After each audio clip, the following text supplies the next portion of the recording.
Alright guys, welcome back to my channel. If you're new, thank you for coming over to this playlist of my new series that we're going to be working on. This is my new nitro car. This is my Duratrax DTX. Acquired this a couple of weeks ago. I acquired it for $25. The ad said no steering, no throttle servo, no radio remote, and it came with a couple little parts, but for $25, honestly, I could not beat it. The major thing, you guys getting into nitro, what you're going to figure out, or you're going to be sitting there asking yourself, well, how do I wire this up? When I acquired this, of course, you're going to be wanting to run the newer style radio to fit in the waterproof box. I don't need this big antenna, but I have it in there because I enjoy the big old, just having it. It just looks pretty cool to me. Looks like a jumble of wires, but we're going to start up here up front. Coming off your front steering servo, as you route it through, or already if it is routed and you're just not sure how to hook this up.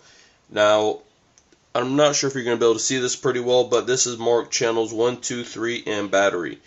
If you've dealt with battery operated cars, then normally your battery, you would be able to take power off of your battery because your speed controller is going to be tied into here and you're going to be able to power something up off this. But since we're talking about nitros today, we're going to keep this simple. Channel 1 is going to be your front steer servo. So we got that down. Take your front steer servo, plug it into your channel 1. Now you're going to have another servo on these, and that's going to operate your brake and your throttle. You'd want to, if it's already wired in, or if you're going to have to route your wire, go ahead and do that. We're going to plug that into channel 2. So we got that figured out. Now, if, like I said, if you've been playing with the battery-operated cars, your LiPos, your NiCads, or whatever, you know, at this point you're going to be kind of confused like I was, and then until I really thought about it and had to ask around. The battery on the receiver here is obviously going to end up being where you're going to send in your power. So you're going to take, which I had to literally take this whole car apart to wire this properly, but my wire runs up underneath the gas tank on the in between parts of the motor where it's not going to get hit or it's going to run hot, comes back through, and my buddy Eric provided me with a piece to go ahead and finish making.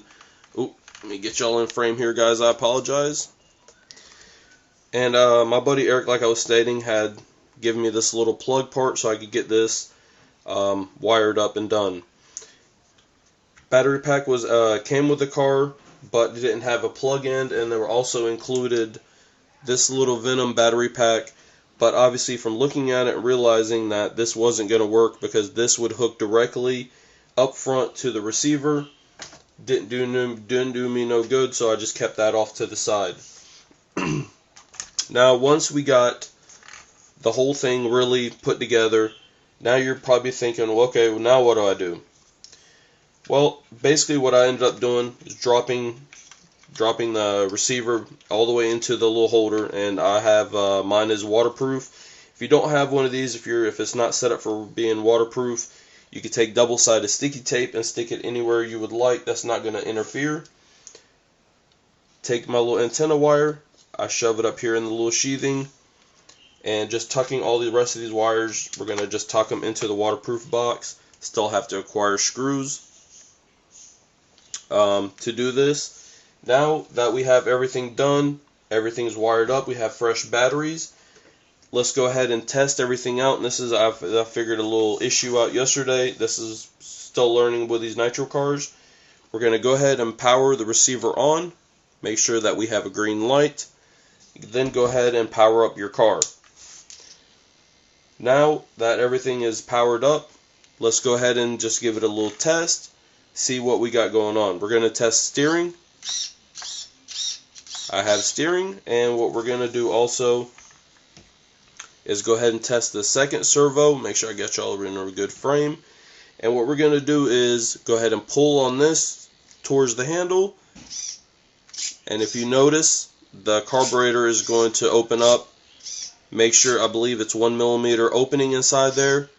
So we have that going, and we're going to go ahead and push on the trigger. We're going to go ahead and push it forward away from the handle, and if you notice, Now we have brake. Throttle, brake. Simple.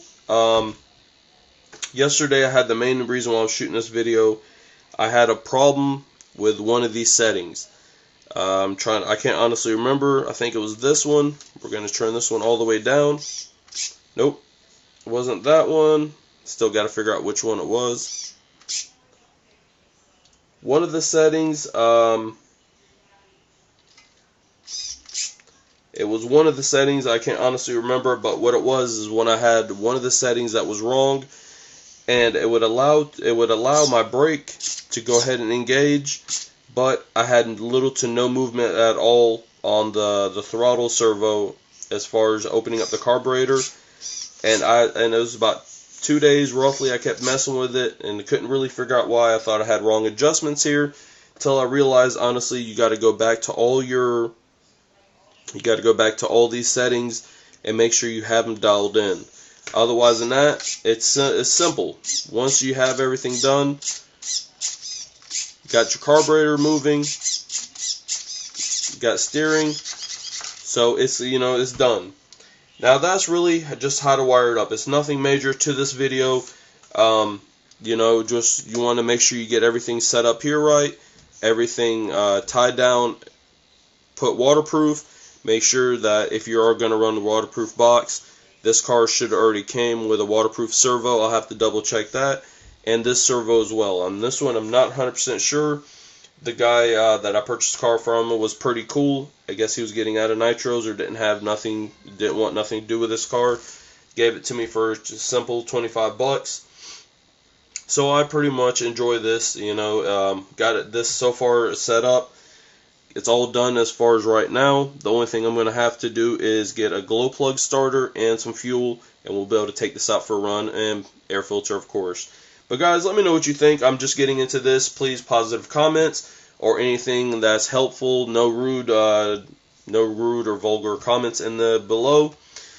Subscribe if you would like to follow any of the builds I'm going to be doing soon. Please rate, comment, subscribe, and as always, thumbs up if you like this Duratrax Nitro car. Thank you so much.